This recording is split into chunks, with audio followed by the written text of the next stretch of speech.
Hello and welcome to today's press briefing. I'm Dona. We're certainly glad that you're able to be here with us today. Our panelists today are Tourism and Ports Minister and Chairman of the Caribbean Tourism Organization, the Honorable Kenneth Bryan, along with a Director of the Cayman Islands Department of Tourism, Mrs. Rosa Harris, and Dona Regis-Prosper, Secretary General of the CTO. They're here to provide you with an update on regional tourism and to discuss the way forward for the organization. We have also in studio with us senior civil servants, members of the local, regional, and international media are joining us via Zoom as well as in the studio. We say a good morning to everyone out there in TV land and online. We go first to our minister. Thank you, Donna, and to the members of the media, ladies and gentlemen, good morning. I extend a warm welcome to all of those who have tuned in, and I thank you for taking the time to join us here for this short media briefing. Aside from our local media, I'm pleased to see that we have a number of reporters with us here today representing a diverse publication and outlets from across the region and internationally. I extend a very warm welcome to you, and I thank you for joining us. I've called this press briefing today in my capacity as the chairman of the Caribbean Tourism Organization and as the sitting minister with responsibility for growth and development of the tourism industry here in the Cayman Islands. As many of you are aware, 1 year ago I was elected as the chair of the organization to represent the interests of member territories on a global platforms and as it relates to tourism. Just to provide some context, a large part of my responsibilities as chairperson involves promoting the collaborative initiatives of the CTO and its members, showcasing our collective strength regionally and internationally, and addressing the members' concerns. When I assumed the office, I found that the role of Secretary General had been vacant for a number of years, and the CTO's Director of Finance, Mr. Neil Walters, was acting in the position until a permanent successor could be appointed. Consequently, one of the first things I focused my attention on was embarking on a recruitment process to fill the role. Accordingly, the Secretary General's post and job description was revised and aligned more closely with the needs and the objectives of the organization, and the role was structured to give the incumbent more autonomy and empowerment to provide the level of support expected by the territories that we serve. The vacancy was widely advertised across the region, and the selection process was thorough and rigorous as we could make it. This was to ensure that the successful candidate would not only meet the high expectations of this role, but would also bring a fresh, new perspective, strong leadership, and a deep commitment to the Caribbean's tourism development.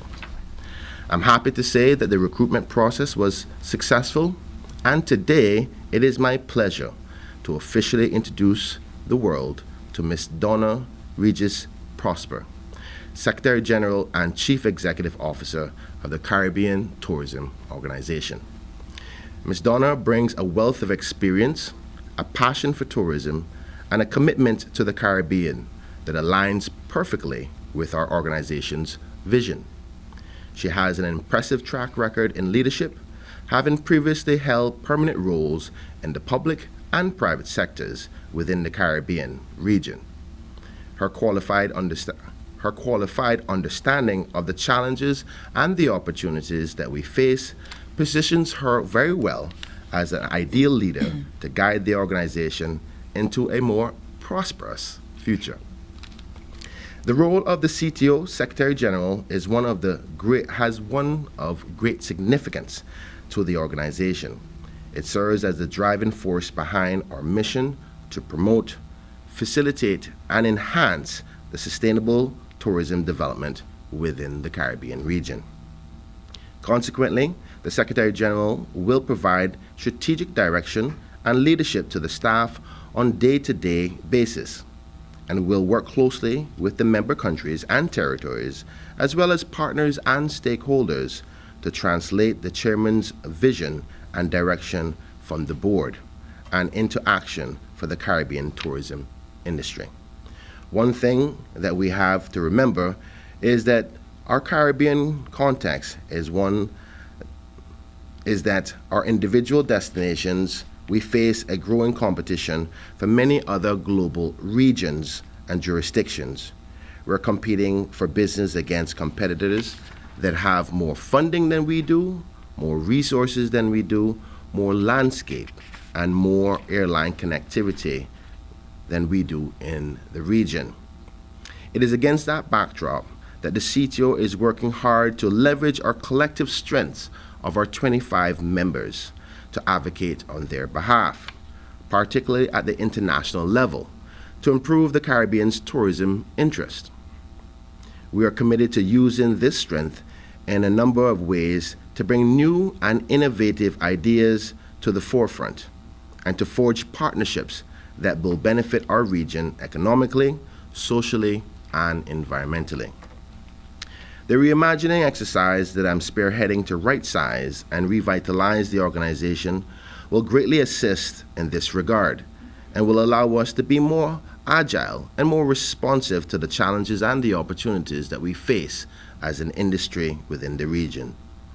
And of course, given that we are at the height of the hurricane season, it would be remiss of me if I didn't mention the pivotal role that the Secretary General plays at the CTO in respect to disaster preparedness and in coordinating responses and recovery strategies to ensure the resilience of our tourism sectors. In the interim, while reimagining and transformation exercise gets on its way in earnest, the CTO's program of events to deliver tangible benefits to member states remain ongoing.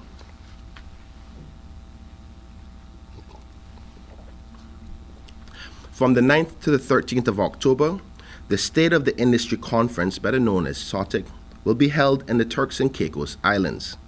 This forum will provide a platform for tourism practitioners, policymakers, and other strategic partners to come together and discuss issues, share best practices, and outline actions that will be taken to enhance the growth and the development of the tourism region.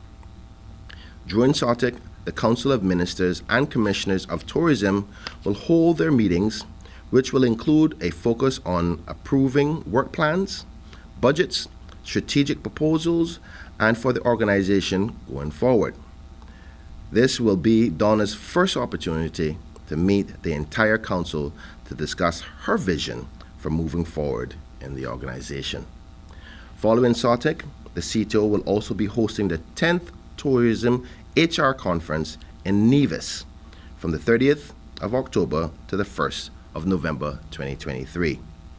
The conference is being held in collaboration with the Ministry of Tourism in Nevis under the theme Navigating the Next Phase of Caribbean Tourism. This year's event will specifically explore talent and technology and will provide insights on how human resources development can be leveraged to support the growth, development, innovation, and competitiveness of the Caribbean tourism sector. These are two events which I encourage you not to miss, as they offer tremendous opportunities for learning and sharing information, as well as networking with peers from the wider Caribbean and beyond. More information on registration details for both conferences can be found on the CTO's website, onecaribbean.org. I will now invite Ms. Dona and Ms. Rosa Harris, the director for the Minister's chairman of the directors of the council members, to elaborate more on what else members can expect from the organization with the new Secretary General at the helm. But first, let me say to Dona, it is my pleasure, on behalf of the members of ministers and the commissioners, to warmly welcome you to the CTO family. And I look forward to working closely with you to fill the Caribbean Tourism Organization's mission. Your dedication and vision will undoubtedly contribute to the continued growth and success of the Caribbean Tourism Organization. So, welcome. I would like to also take this opportunity to publicly recognize and thank Mr. Neil Walters for him serving as the acting Secretary General over the last few years. And personally, I think he did an amazing job. And finally, for those who may be wondering why I decided to hold the press conference here in the wonderful Cayman Islands, it's because Dona was scheduled to be here to do some one-on-one meetings with myself and Director Rosa, and with her capacity as the Chair of Board of Directors. And thanks to technology being what it is, there was no need for me to travel to Barbados because we could for shores of the Cayman Islands. And with that being said, once again, thank you all for your attention, and I'm pleased that you joined me here in congratulating and welcoming Ms. Dona as the new Secretary General of the CTO Caribbean Organization. Thank you, Dona. Thank you, Mr. Bryan. We'll now go to the Director of the Department of Tourism here in the Cayman Islands, Mrs. Rosa Harris. Good morning. I'd like to also offer my congratulations to Dona. It's been a pleasure to lead the recruitment committee that brought us here today, that has officially appointed you in your role, and we look forward to working with you. I've had the privilege over the last year to serve and support Chairman Bryan in leading the CTO, and it has allowed me to learn a lot about my fellow Caribbean neighbors and the members of the CTO. Certainly, we have a very diverse and vibrant region that we all sell and are very proud to represent.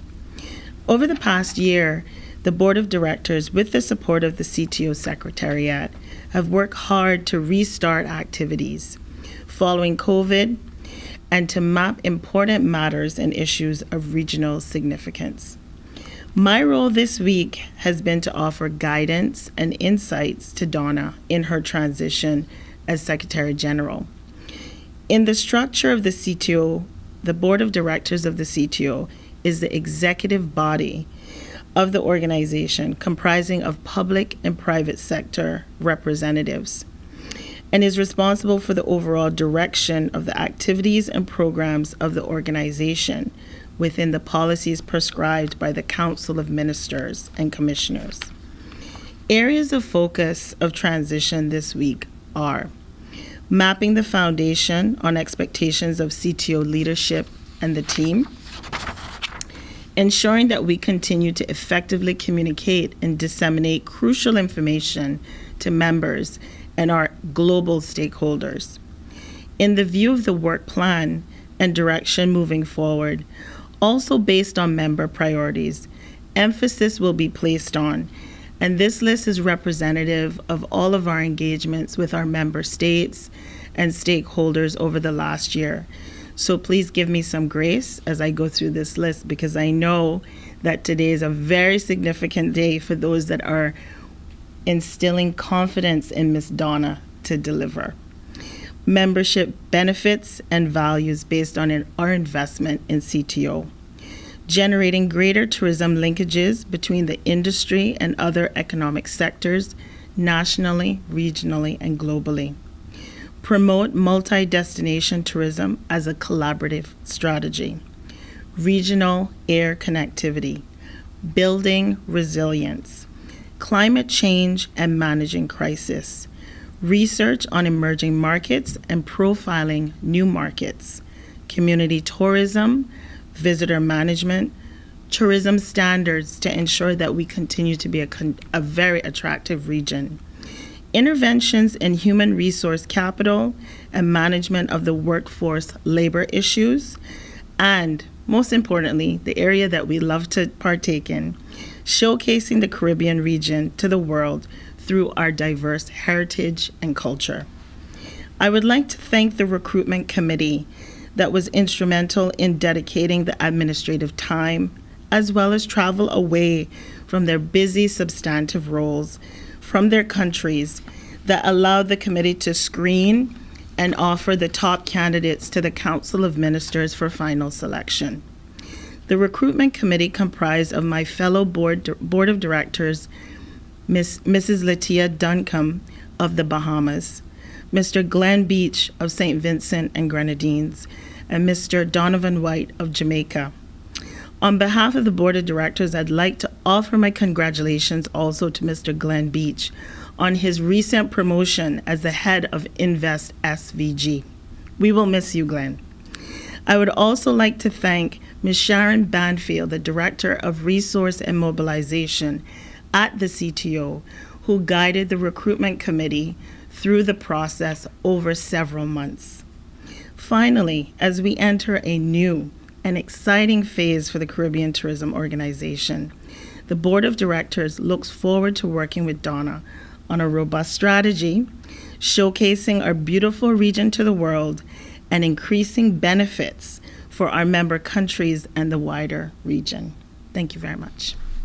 Thank you very much, Mrs. Harris. We'll now hear from the CTO's Secretary General, Mrs. Dona Regis-Prosper. Good morning. First and foremost, Minister Bryan and Director Rosa Harris, I'd like to thank you for the hospitality and gratitude that you and your team has expended to me here in the beautiful Cayman Islands. It is certainly an honor to step into the role of Secretary General of the Caribbean Tourism Organization, and how fitting it is that this chapter begins in the same month as my birthday, which is just around the corner. CTO is truly a dynamic organization. Here I am, a proud St. Lucian national, commencing my onboarding in the Cayman Islands, where my chairmanship and CTO is based. This comes on the heels of my relocation from my second home in Antigua to Barbados, the headquarters of the CTO operations, where my accomplished team is currently preparing for our landmark State of the Tourism Industry conference in the Turks and Caicos Islands in a month's time. As we look forward, I am committed to collaborating closely with all our members to grow this vital tourism industry, recognizing the challenges the industry continues to grapple with in this post-pandemic era. I am well attuned to the critical areas that our members have highlighted, including advocacy, research, airlift, sustainability, and resilience. My onboarding here in the Cayman Islands with my chairmanship has been instructive, and my first order of business has been and will continue to be listening. In the coming months, I intend to learn and be informed as much as possible about the challenges faced by each member and to develop workable solutions that will be beneficial nationally and regionally. The CTO's ultimate goal is to consistently deliver unparalleled value to each member. Finally, having worked and lived in several Caribbean islands, I consider myself a Caribbean citizen. I believe in the power of the Caribbean brand, our shared, beautiful Caribbean sea, our culture, our history, and year-round warm weather position us as a global powerhouse in the tourism sector. However, our collective strengths lie in unity, and there is so much we could accomplish through collaboration. And this is where I believe the CTO plays an essential role. With the support of my chairmanship and the CTO team, I am confident that we will implement the best strategy for leveraging this Caribbean brand for the benefit and greater good of the people of the Caribbean region. Thank you. Thank you very much, Mrs. Regis-Prosper. We're now going to open up for questions, starting with members of the media who are joining us via Zoom. So please go ahead.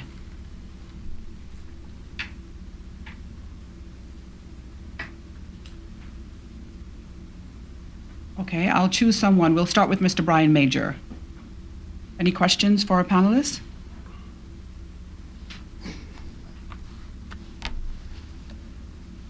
Mr. Major? I'm sorry. I just had to unmute there for a second. I would like to ask a question. This year, several Caribbean destinations are reporting very strong tourism arrivals, both at land and sea, as suppliers are getting closer to pre-pandemic levels of activity. With those visitor levels, higher visitor levels have come challenges in managing passenger flows, and several of the islands, are in a position where they are dealing with some difficulty. How do you think CTO is going to be able to address things of this nature in a communicative way, where they can, talk to travelers and talk to travel sellers about the challenges and what they might do to help their passengers? Mr. Major, thank you so much for the question. I would ask if you could just elaborate just a little bit on your question, because you said some difficulties. Is there any specific ones? Because in respect to travel and transport of persons, there's always a number of different things you deal with on a daily basis, but there's any specific ones that you were talking about? Most often, I think, are the airport delays and difficulties some of the regional airports are having. Even amidst programs to expand these airports, some of them are having challenges processing passengers. Jamaica has been open in admitting that they've had some challenges in this regard. And, that's been a traditional challenge in places like Turks and Caicos, perhaps, and, other airports where the popularity is high, but the facilities have not met yet the demand. Perhaps you can talk about that. Thank you, Mr. Majors. I will open my mic after I give a response to either one of my colleagues here who would like to expand on my answer, but you're correct. These types of challenges are things that we face quite often, and I'll be honest with you, I think most of our countries are quite happy to at least try to fix these challenges as opposed to not having them at all, like what we have gone through over the last year and a half. In respect to what the CTO is doing to try to help facilitate that, obviously it's research, communication, and best practices in respect to travel within the infrastructure that is there, like for example, the airport.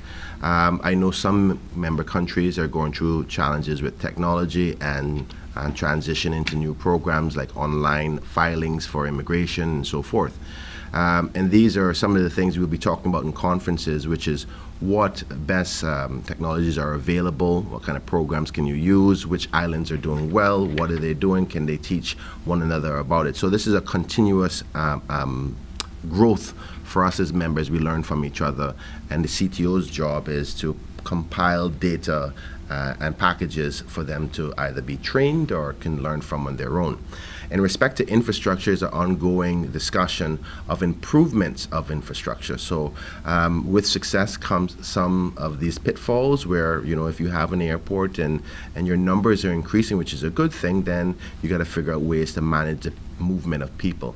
So it's a continuous growth, and our job is to advise them on best practices and even introduce them to potential funds that they can get to, whether globally or regionally they can tap into to help them with the funding for growth in respect to their particular infrastructure, whether that be port infrastructure, airport infrastructure. So that's mainly our role. But it's a constant monitoring process to advise on what the best practices. But also, let me add, working with the private sector on ways to alleviate these issues. And sometimes, rather than governments trying to fix it themselves, private sector are sometimes the best guiders and advisors on solutions. So we'll be talking about that at SARTIC in our private meetings with the members.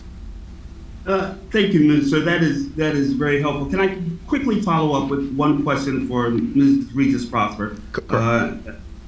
Quickly, and say, as the head of this association now, which includes many different destinations, you outline what you thought the priorities are, but at the same time, you will be trying to meet the expectations of several different destinations that may have competing goals or may have different goals, certainly. What do you think is most important in your role? Well, thank you, Bryan, for that question. And as I mentioned, one of my key things that I want to start with is actually listening. And I will be proceeding on that listening tour. We have identified certain critical areas that is based on research and studies that have been done. So the intention is to build on that and to just add a little bit to what the minister has just mentioned as it relates to passenger flows. I have worked within the airport environment for 14 years. So the plan is for me to also leverage that experience and to bring some ideas to the table as to how we could address some of those issues. I appreciate that. Thank you very much. Thank you very much, Mr. Major. We're now going to go to Wendy Ledger from Cayman News Service. Wendy? Hi, Donna. Thank you. Can you hear me okay? We sure can. Thanks. A question that I have, which I'm quite interested in how it's impacting destinations across the region and whether, as part of the CTO's role of doing research, there are any plans to address this sort of conflict that emerges as a result of more and more destinations having more and more Airbnb accommodation, which kind of conflicts with the ability of workers in the sector to find an affordable place to stay. I mean, obviously, I know Minister Bryan is pretty much aware of the problem that we have here now in Cayman of Airbnb pushing up the price of accommodation. So I was wondering whether any research has actually been done on that yet by CTO, or if there are some plans to look at how Airbnb is impacting our region in general. It would be very interesting, I think, for us all to compare whether it helps or hinders. Thank you. Thank you, Wendy. I'm going to ask Director Rosa to opine on that. Great. Thank you. Thank you. Good morning, Wendy. Thank you for the question. Morning. Good morning. Airbnb is a strategic partner of the CTO. So over the years, and most recently in New York of this year, as a part of our Caribbean Week, we held business meetings and had a presentation by Airbnb. Member countries were also offered one-on-one meetings to discuss their destination business as it relates to Airbnb. Some of the major topics obviously is ongoing marketing and promotion, as well as the tax structure in submitting government taxes. And that's something that governments meet with Airbnb one-on-one in a closed environment. As it relates to research, we are working on developing a dashboard with Airbnb for our member countries. And obviously this can be a focus if it's identified by member countries as a challenge. I acknowledge that in Cayman here, we are feeling a pressure as it relates to the expansion of this accommodation type and promotional channels, and in challenging the long-term rental offering for those that reside here. Overall, when a decision is taken, it's representative of the betterment for a majority of members. So should that cream to the top as a challenge for CTO, it would be discussed with Airbnb. But to date, we've focused more on the business development and also the tax structures for member countries and ensuring that the government is able to receive remittances that are due based on the respective legislations across the board. Okay, just as a quick follow-up on that, and this is me finished, but I'm interested to see whether other destinations have the same sort of challenges that we have in finding affordable accommodation to put their workers in, because it seems to me that is becoming a serious challenge for us here, that it is really way too expensive compared to how much tourism workers are paid compared to how much they now have to pay for accommodation. Are we the only destination that it's happening to, or is it happening across the region? I'm sure maybe each destination could learn something from each other if some people have found a better balance.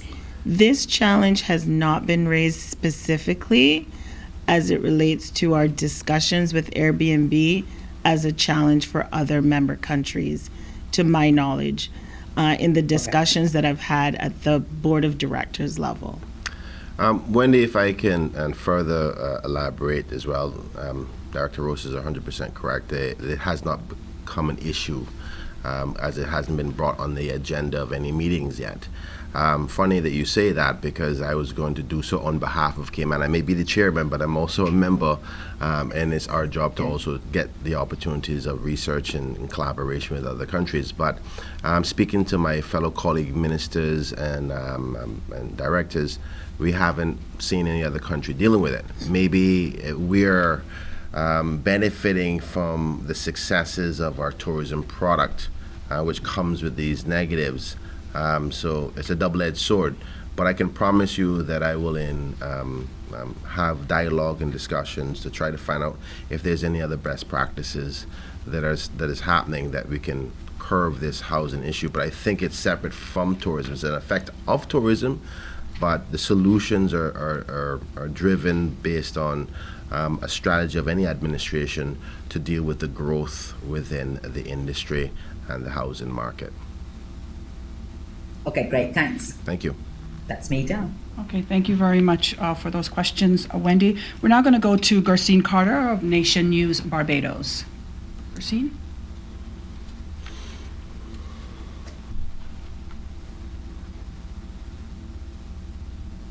Good morning. Can you hear me? Yes, we can. Please go ahead. Yes. Yeah. My question was, what role can CTO play in getting an improvement for the airlift services intra-Caribbean? Because, you know, we've been having some real issues with Caribbean travel, inter-Caribbean travel and airlift. Thank you, Ms. Carter. I was certain that this topic was going to come up because it's a very important topic for all members within the member states.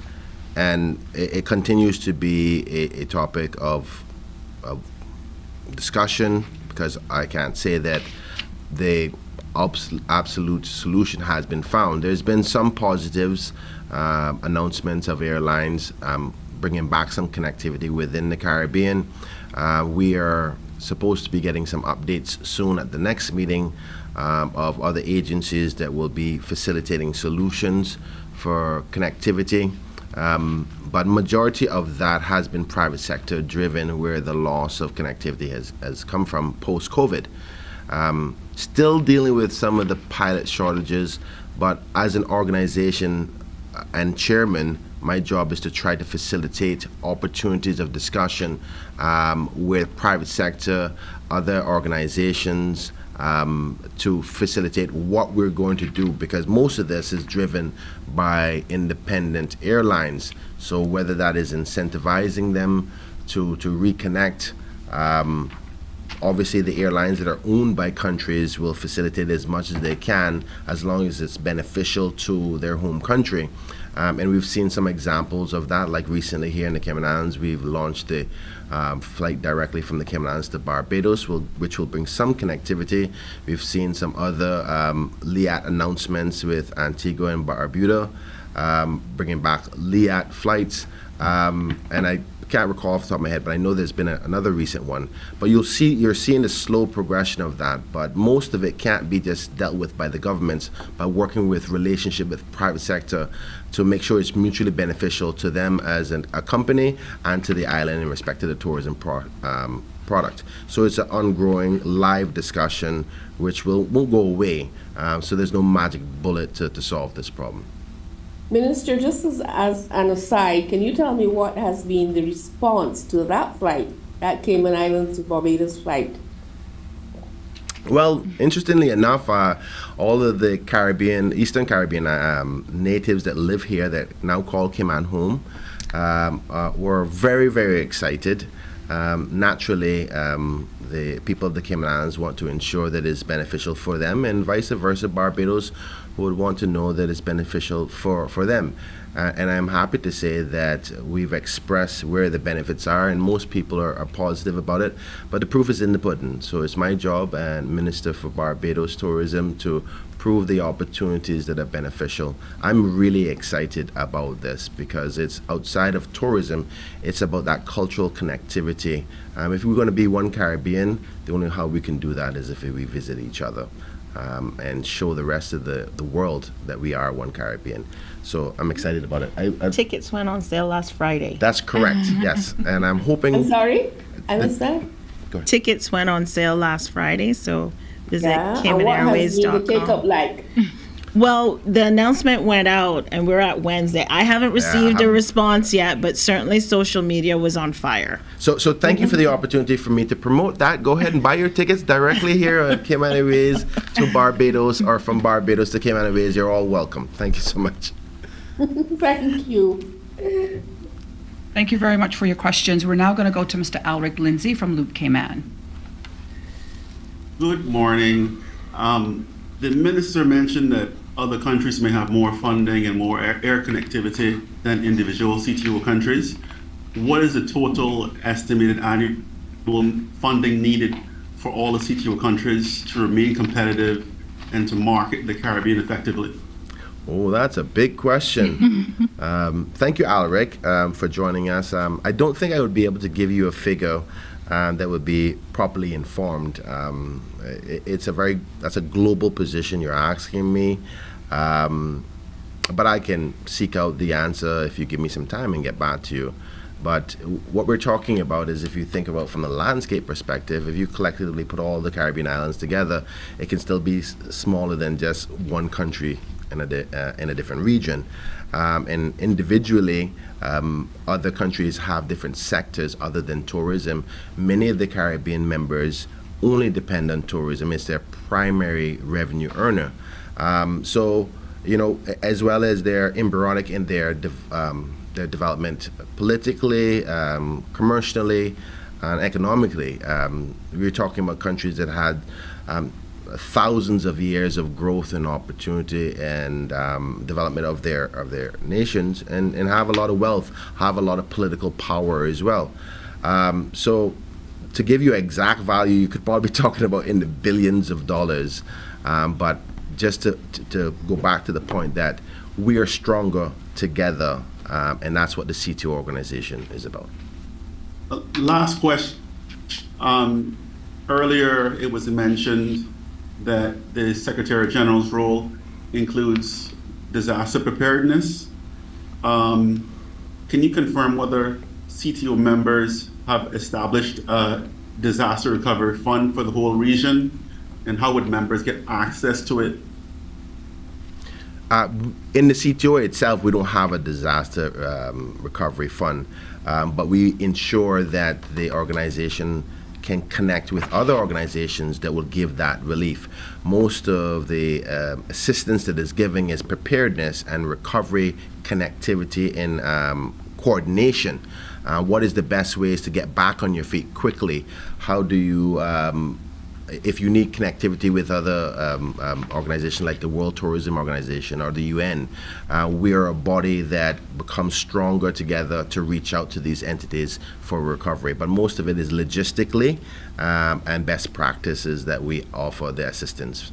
And of course, members, brothers and sisters, if they're in a financial position to assist, they will. You've seen where the Cayman Islands have offered finances or goods and services or products post any natural disaster. So that will continue. That love and brotherhood and sisterhood will continue as normal. Thank you very much. Okay, thank you very much, Mr. Lindsay. We're now going to go to Sarah Greaves-Gabadon.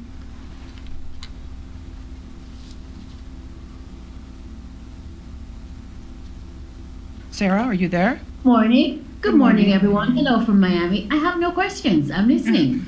Welcome to the new Director General. Thank you. Thank you.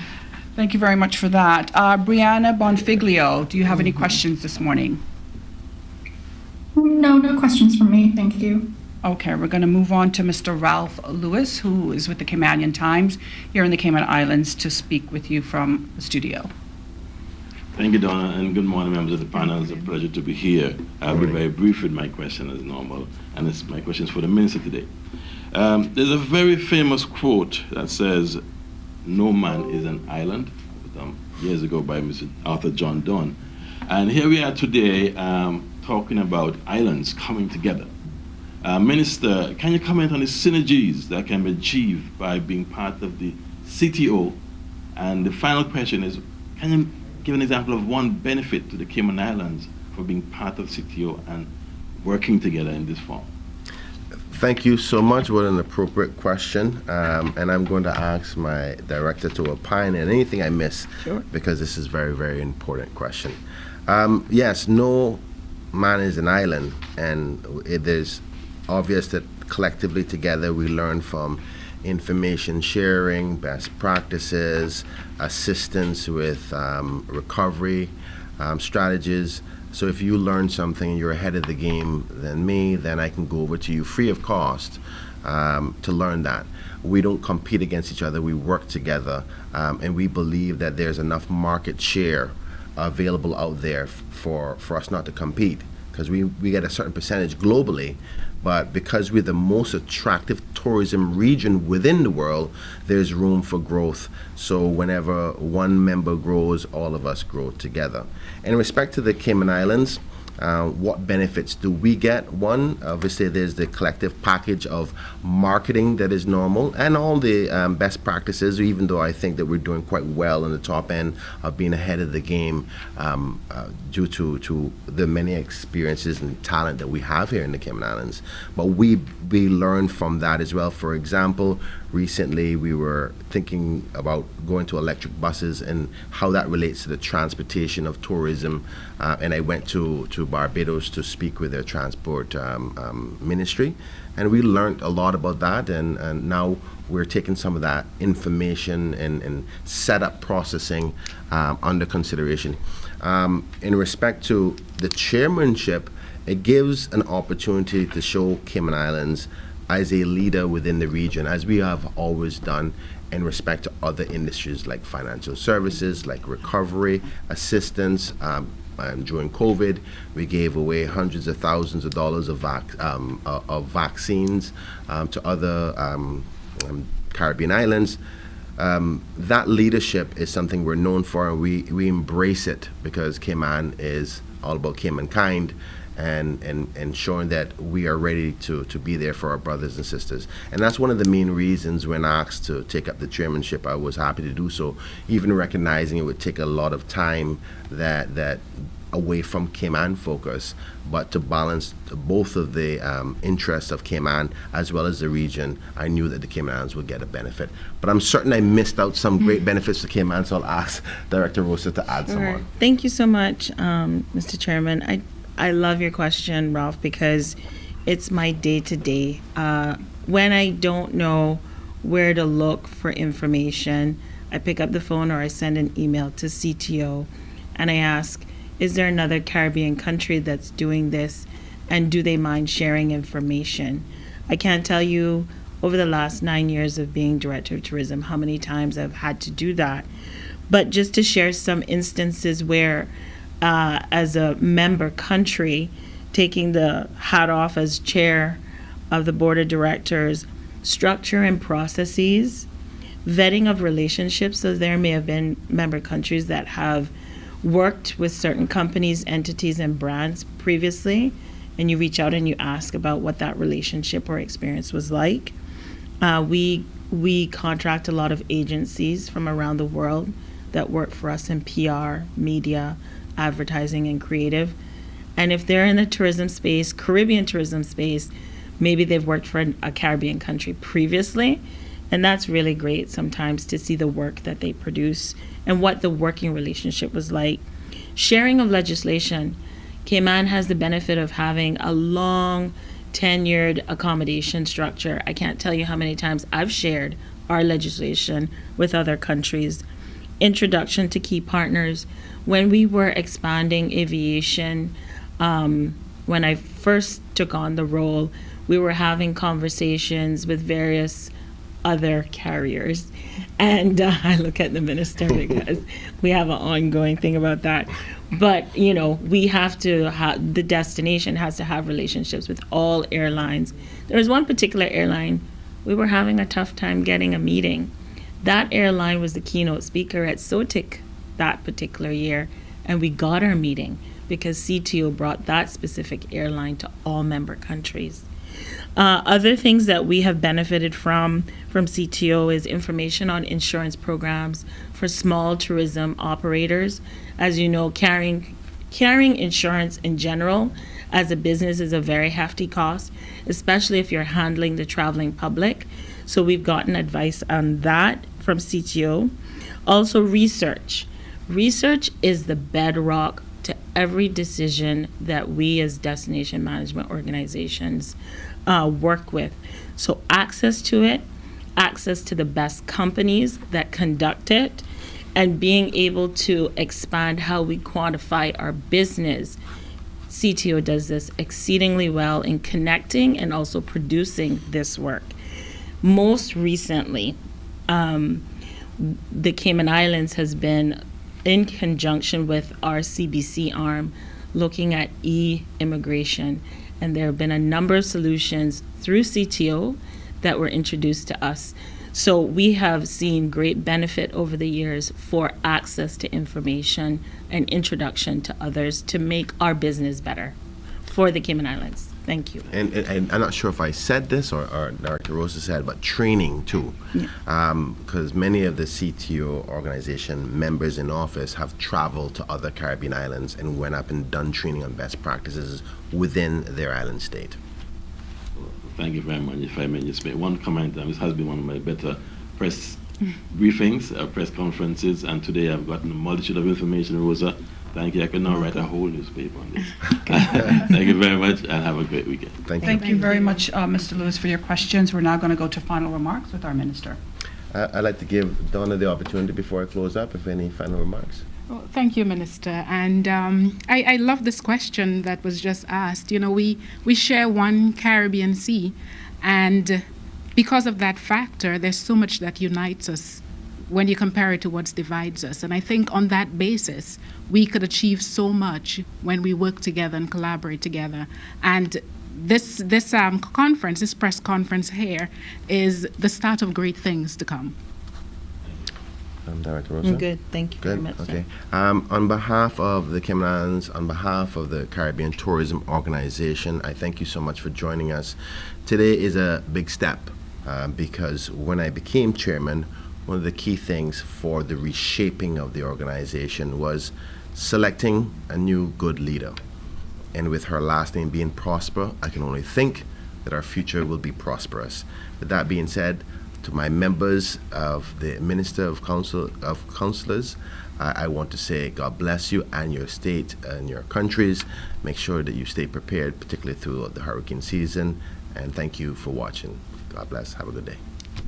Thank you very much, Minister Bryan. We've come to the end of another press briefing here in the Cayman Islands. We thank you, the public, members of the media, and of course our panelists for being here today. I'm Dona Bush, wishing you a safe and wonderful day.